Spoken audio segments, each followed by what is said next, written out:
Muy buenas noches. Gracias por acompañarnos una vez más. Hoy vamos a tener la lección cuarta que tiene que ver con el verdadero cambio, el arrepentimiento. Pero antes de dar inicio, permíteme orar. Inclina tu rostro, por favor. Acompáñame. Padre, bueno, te damos gracias en esta hora por tu palabra y rogamos que seas tú dirigiendo nuestras vidas y llevándonos el entendimiento de tu palabra escrita de forma tal que sea aplicable a nuestras vidas hoy también. Te rogamos esto en el nombre de Jesús, nuestro Señor. Amén. Cuando hablamos del arrepentimiento bíblicamente, tenemos que vincularlo necesariamente al pecado. Por eso hay que entender de manera inicial qué cosa no es arrepentimiento. Arrepentimiento, por ejemplo, no es esa exclamación que emerge cuando uno pierde una oportunidad. Te cuento que hace un tiempo me hicieron una oferta laboral y no la acepté. Hoy me arrepiento. Las oportunidades que pude haber alcanzado, ¿te das cuenta? Ese tipo de arrepentimiento no es al que se refiere la Escritura. Hay otros tipos de arrepentimiento que uno lo confunde ¿con qué? Con remordimiento. Remordimiento es básicamente la actitud que emerge en el ser humano producto de el temor a una respuesta que va a llegar a su vida, consecuencia de a veces malas decisiones. Me porté mal. O el niño que se porta mal ante sus padres y un día ese padre dice, bueno, te voy a castigar. Y el temor, no papá, no lo vuelvo a hacer. No, me arrepiento. ¿Qué cosa es? No es que haya una actitud de arrepentimiento. Lo que está diciendo es, estoy dispuesto a decir y hacer lo que tú digas porque lo que tengo temor es ¿qué? Al castigo. No hay una actitud, una conducta de arrepentimiento de parte de ese niño, de ese joven, de ese hombre, sino básicamente ¿qué cosa hay? Hay un temor al castigo. Hay un miedo a lo que viene porque me va a perjudicar de alguna manera.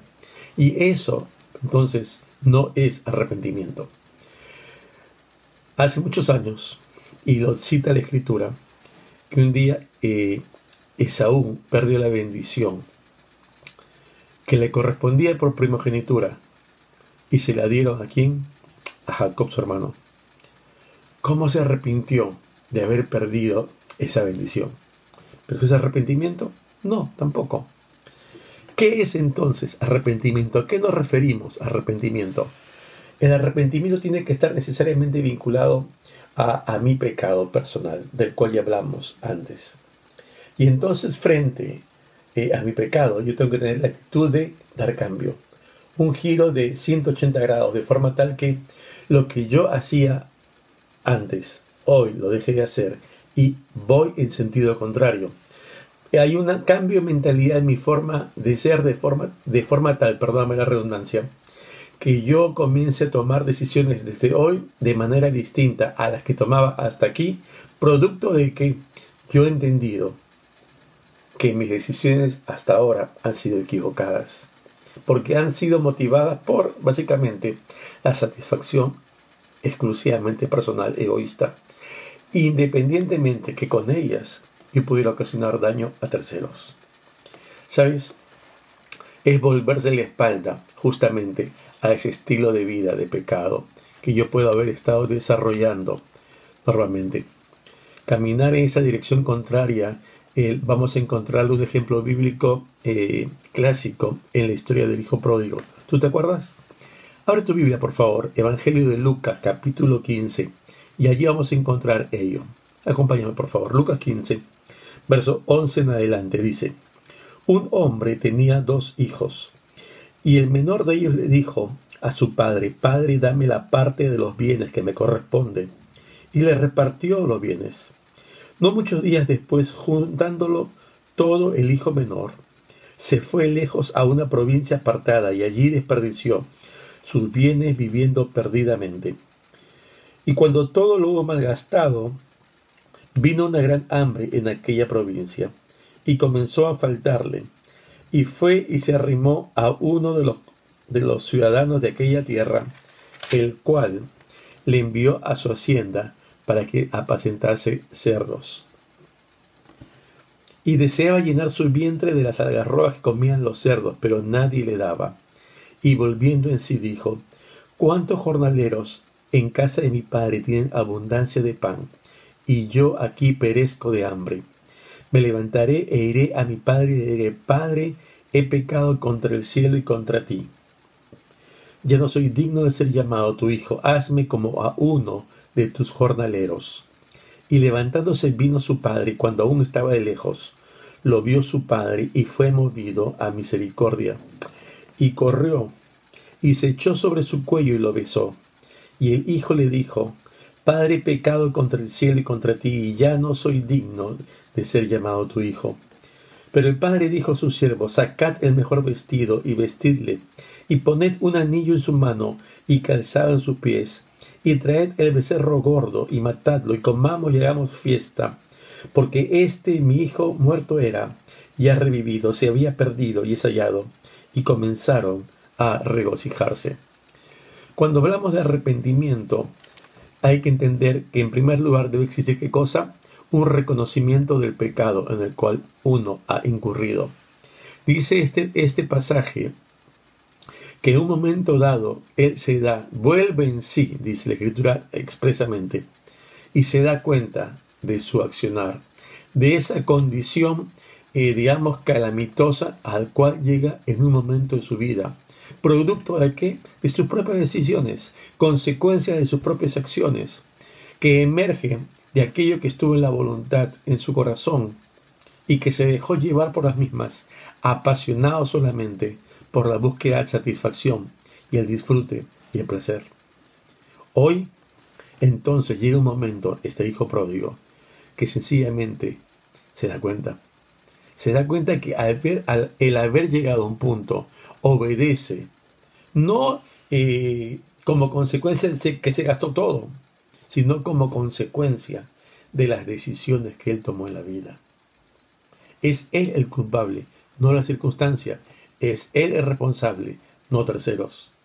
Es el hijo pródigo que se dice volvió en sí. Hay una recapacitación de su vida personal. Él está reconociendo allí su condición, y entonces lo que hace es que se da cuenta: mi vida está corrupta por el mal.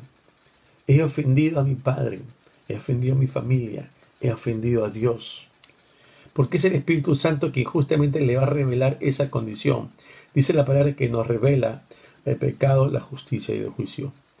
Es el Espíritu Santo quien va a revelar a nuestras vidas justamente nuestra condición de pecado, que va a aflorarla, va a presentarla en un sentido figurado delante de nosotros, y no tenemos más que decir: sí, pues este soy yo y este es mi pecado. Cuando uno se da cuenta de ello, lo reconoce, entonces tiene que lamentarse, llora. Nuestro espíritu es quebrantado por el Espíritu Santo. En un sentido, dice la palabra, lo contrista. 2 de Corintios, acompáñame por favor. 2 de Corintios, capítulo 7, versos 9 y 10 dice lo siguiente: Ahora me gozo, no porque hayáis sido contristados, sino porque fuisteis contristados. ¿Para qué? Para arrepentimiento. Porque habéis sido contristados según Dios, para que ninguna pérdida padecieseis por nuestra parte. Porque la tristeza que es según Dios produce arrepentimiento para salvación. De que no hay que arrepentirse, pero la tristeza del mundo produce ¿qué cosa? Produce muerte. Algo que produce el arrepentimiento en nuestras vidas es justamente esto. Un entristecimiento producto de mi mal hacer, ¿no? ¿Recuerdas esa palabra? Malhechor, porque hace algo malo. Efectivamente, en ella incurrimos todos. Y todos seríamos calificados perfectamente así. Y yo lo reconozco. Y tengo que entonces, el Espíritu Santo me dice que me contrista, porque me lleva a dolerme de mi accionar. Lo que sigue es entonces yo estoy llamado a confesar ese pecado y abandonarlo, dejarlo. La solución emergente para yo tener un arrepentimiento verdadero y una paz y un perdón posterior tiene que darse de la manera en que también actuó en su momento este hijo pródigo. ¿Qué pasó? Dice la Escritura que él se levantó de mañana, ¿verdad? Muy temprano, y vino a su padre. Él está diciéndole: Padre, he pecado. Esa confesión es personal, esa confesión no la hace otro, esa confesión no le encarga, esa confesión no la minimiza, Sencillamente le dice, papá, pequé. Ese reconocimiento es dado sin atenuantes, sin excusas, no hay justificaciones. Es que papá, tú me entenderás, esto pasó, no me comprendías. No, sencillamente lo que está exponiendo el hombre que está llamado a un arrepentimiento genuino es realmente reconozco y pido perdón. No pongo argumentos de por medio que minimicen o debiliten justamente mi accionar erróneo, para nada, sino sencillamente tengo que decir, perdóname porque actué mal. Esa condición tiene que ser expresada definitivamente, porque es la única manera en que yo pueda restablecer una comunión con aquellos que de una u otra manera ofendí. Por eso esta petición de perdón es necesaria. Tengo que hacerla con actitud humilde, sincera, tengo que hacerla verbalizada. No enviar un perdón por carta, no, sino presentarme y estar convencido de que mi falta es real y que estoy arrepentido genuinamente. No carezco de mérito para merecer un perdón, sino sencillamente venir como el hijo pródigo y decirle, ¿sabes qué? Fallé, perdóname. Ya no soy digno de ser llamado tu hijo. Hazme como uno de tus siervos. Que está diciendo, mira, reconozco que puedo perder todos mis derechos, pero ya no son los derechos ni las prerrogativas que emergen de mi condición de hijo, sino que ahora sencillamente lo que quiero es restablecer mi comunión contigo, que te dañé, que te ofendí, que te fallé. Y eso justamente es lo que evidencia un arrepentimiento genuino. Lo último en esta etapa es el abandono del pecado. Si una persona, por ejemplo, está en adulterio y se da cuenta que está mal y confiesa su situación delante de su esposa y empieza una restauración, no puede decir perdóname y seguir en esa relación paralela, ni hay que cortar. No puede ser un ladrón que sigue robando, no puede ser, etcétera. Lo que uno hubiera estado haciendo tiene que cesar. Ese es el giro al cual se refiere justamente el concepto de arrepentimiento. Dar un giro de 180 grados, dar vuelta a dejar de estar incurriendo en aquello que antes hacía y ya no hacerlo. Seguir en sentido contrario. Eso es arrepentimiento. ¿Cómo se evidencia finalmente? Obviamente con la confesión, que tiene que ser una confesión práctica, ¿no? Para que se dé ¿qué cosa? La reconciliación. Arreglando cuentas. Cuando hemos ofendido al otro, hay que arreglar cuentas. Y siempre vamos a ofender, sea a una persona, a un prójimo, o a quién, a Dios. Mateo capítulo 5. Abre tu Biblia, por favor. Mateo capítulo 5. Versos 23 y 24 dice lo siguiente. Por tanto, si traes tu ofrenda al altar y allí te acuerdas de que tu hermano tiene algo contra ti, deja allí tu ofrenda delante del altar y anda. Reconcíliate primero con tu hermano y entonces ven y presenta tu ofrenda. Es interesante que en esta sección el Señor Jesús mismo está en el Sermón del Monte y está diciendo, bueno, tú puedes que estés bien, pero si sabes que alguien está mal para contigo, no estés diciendo, bueno, yo estoy contigo bien, Dios, el problema es del otro. Cuando una relación está rota, hay que buscar restaurarla. No puedo decir que estoy bien con Dios si estoy mal con mi prójimo. Y eso es lo que dice aquí Jesús justamente. El llamado consecuente de un arrepentimiento genuino es venir y pedir perdón. Buscar restaurar esa relación que se ha quebrantado producto de ¿qué? De mi pecado y por el cual yo llegué a esta ocasión. ¿Tengo que hacerlo ante quién? Ante las personas que ofendí. O sea, no tengo que pararme allí en una plaza pública y comenzar a gritar a todo el mundo mis pecados, sino sencillamente tengo que decírselo aquí a aquellos que ofendí directamente. Una pauta: cuando la ofensa es pública, digamos, estamos en casa y hay testigos, no solamente a quien me dirigí, sino hay otros testigos que estuvieron allí cuando yo falté a alguien. Lo ideal es que se pida perdón públicamente también, no solamente a las personas que ofendí, porque recuerda que mis hechos, si bien es cierto, fueron direccionados contra una persona, hubieron otros testigos y que también se violentó sus vidas por lo menos emocionalmente y espiritualmente. Ellos también tienen que ser testigos de que tú y yo estamos arrepentidos, de que tú y yo estamos dispuestos a un cambio de vida, de que tú y yo estamos mostrando perdón, pidiendo perdón a otro. Esto tiene que darse porque es parte justamente de la vida de fe real. Y entonces el pedir perdón es importante, porque de esa manera se reconstituye las relaciones, ¿no?, que han sido quebradas por mi pecado. Pero finalmente tengo que buscar la restauración del daño ocasionado cuando esto es posible.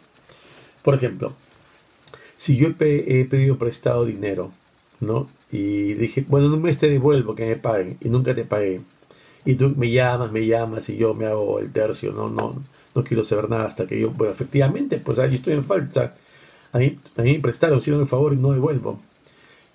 Y yo digo, bueno, he aprendido el arrepentimiento, tengo que pedir perdón. Y entonces, ¿sabes qué? Te llamo y te digo, perdóname porque no te devuelvo tu dinero, estoy arrepentido. Y cuelgo. ¿Crees que es suficiente? ¿Verdad que no? El arrepentimiento, por eso conlleva, ¿qué cosa? Restitución del daño ocasionado. En este caso es devolver aquello que me prestaron. Entonces el arrepentimiento forma parte de un paquete. Pido perdón, hay un genuino dolor en mi corazón y entonces restituyo cuando eso es posible, ¿no? Y entonces tengo que hacer todo el accionar recurrente para poder cumplir aquello que yo falté e incumplí. Si tengo deudas, por ejemplo, tengo que honrar mis deudas. No puedo dejarlas pendientes. Si es que como gano tanto y por aquí veo, ¿para qué me hice de deudas? ¿Para qué me compré algo que no podía o no debía comprar en su momento? Nadie me forzó a ello, fui yo. Y entonces tengo que ser consecuente con mis decisiones. Si yo he faltado a terceros, es mi deber restituirlo cuando esto es posible, necesariamente. Por ejemplo, puede ser el buen nombre, ¿no? O sea, no se trata de dinero ni de bienes, pero yo he estado hablando mal de otros. Y tengo que reconocer que sencillamente era por un egoísmo, porque estaba molesto, por envidia, etc. ¿Qué tengo que hacer?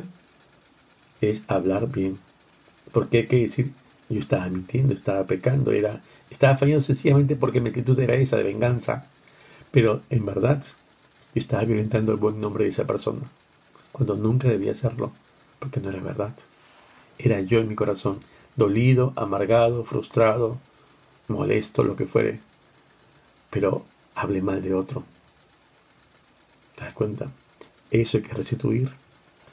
Termino con algunos pasajes que tienen que ver ahora el arrepentimiento vinculado ¿a qué? A la salvación. Porque el tema de verdad fundamental nos lleva a centralizarnos siempre en este mensaje de Jesús. Arrepentidos y convertidos, porque el reino de los cielos se ha acercado. Está hablando justamente de esa salvación que el Señor trajo a los hombres.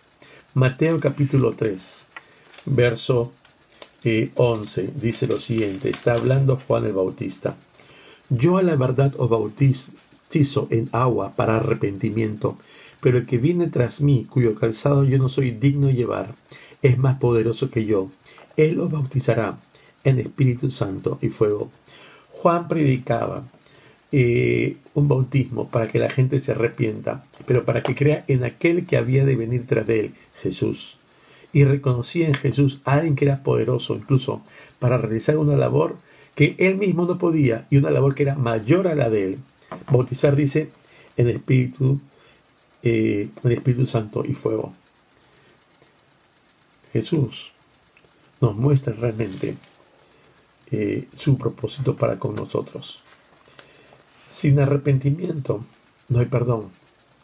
Segunda de Pedro, capítulo 3, verso 9, dice lo siguiente. El Señor no retarda su promesa, según algunos la tienen por tardanza, sino que es paciente para con nosotros, no queriendo que ninguno perezca, sino que todos procedan. ¿A qué? Al arrepentimiento. Este es un pasaje que está hablando el apóstol Pedro, hablando de la segunda venida de Cristo. Pero está diciendo, no es que Jesús esté demorando en venir por segunda vez como prometió, sino que está en el corazón de Jesús. ¿Qué cosa? Que la gente proceda a arrepentimiento antes que venga, pero cuando venga será tarde. Ya no habrá más tiempo. Y es por eso que Él está esperando. No tengan por certeza que Jesús está tardándose porque se ha olvidado, ¿no? Porque está pensando otras cosas, ¿no? Sencillamente su propósito es ¿qué cosa? La salvación. Y para que proceda a salvación, el paso inicial es reconocimiento de la culpa, reconocimiento del pecado personal, reconocimiento que fallé, y tras ello me arrepiento. Y entonces reconozco que que siendo mi pecado causante de muerte, por el cual yo debo pagar, tengo un sustituto, ¿te acuerdas de la clase anterior? Y que Jesús vino a dar su vida por mí, la salvación gratuita, solamente por fe. Pero yo puedo creer en la muerte de Jesús en mi favor, pero no arrepentirme. Y entonces esa figura es tan válida como un concepto histórico. Yo creo que Cristóbal Colón descubrió América. ¿Y qué tiene que ver conmigo? ¿Te das cuenta? Conceptos que yo puedo decir, ok, yo creo, pero no se aplican para nada en mi vida. Para que haya salvación por fe, es necesario que yo reconozca que soy un pecador. Y entonces, consecuente de ello, tengo que arrepentirme. Y ese es el paso que nos lleva, justamente, entonces puedo ver la cruz de Jesús, ¿no? Con esperanza, con expectación, en paz. Por último, Mateo, capítulo 9, verso 13, dice lo siguiente. Mateo 9, verso 13. Está hablando Jesús, dice, id pues y aprended lo que significa misericordia quiero y no sacrificio, porque no he venido a llamar a justos, sino a pecadores al arrepentimiento. Jesús está hablándonos una vez más y diciéndonos, efectivamente, no he venido por justos, sino por pecadores. ¿Y estos pecadores para qué? Para que procedan a arrepentimiento. El pecador tiene que reconocer que es ello. Y entonces tiene que arrepentirse de esa conducta. Ese es el concepto de arrepentimiento. No solamente saber y tengo que dar un giro a mi estado personal, sino que además tengo que dejarlo. Tengo que arrepentirme de ello y empezar nuevamente. Hasta aquí, hermano, amigo, este estudio de el arrepentimiento. La próxima semana estaremos viendo un tema crucial, que es el nuevo nacimiento, la nueva vida que hay en Cristo. Si tienes alguna pregunta, por favor, háganosla llegar. Estamos para ello. Y algunos están preguntándonos si estos cursos son válidos para el bautismo. Bueno, te digo que sí. Es la primera vez que estamos llevando un curso virtual, ¿no? En la iglesia. Y justamente este curso de verdades fundamentales es el curso que se lleva para el bautismo. Para quien desee, obviamente, porque no es obligatorio, es voluntario, según la convicción que Dios ponga en tu corazón. Lo que se ha estimado siempre es que culminada las clases de verdades fundamentales, hay una entrevista pastoral y luego sencillamente hay una fecha, día y hora en que se bautiza uno públicamente en un culto regular. Pues bien, dado que no tenemos ahorita ningún culto regular y tampoco tenemos una clase presencial como se estimaba antes, este curso de verdades fundamentales sí va a ser válido para poder bautizarse aquellos que así lo quieran en su momento. Lo que tendremos es, al final del curso, probablemente un examen escrito. Vamos a ver cómo va a ser, si es que va a ser virtual o presencial cuando se abra ya la iglesia. Y luego de esa, digamos, validación, porque, digamos, esperamos tener un porcentaje de ese examen de respuestas aprobatorias que nos dé la certeza en cierto grado de que has aprendido algo del curso, y entonces con esa nota probatoria mínima que se indicará en su momento podrás pasar a la entrevista pastoral como en todos los casos y culminar la entrevista pastoral con el visto bueno del pastor según el caso. Entonces podremos pasar ya al bautismo en sí por inmersión. Eso sí no puede ser virtual y tendremos que esperar cuando ya se aperturen nuevamente las iglesias, los templos, y entonces podremos fijar una fecha, no sé si este año o el próximo año, pero estemos ya todos listos, solamente esperando que nos digan ya pueden volver a los templos y entonces podremos celebrar ya en vivo el bautismo en nuestra iglesia. Dios te bendiga, nos vemos el próximo miércoles a la misma hora.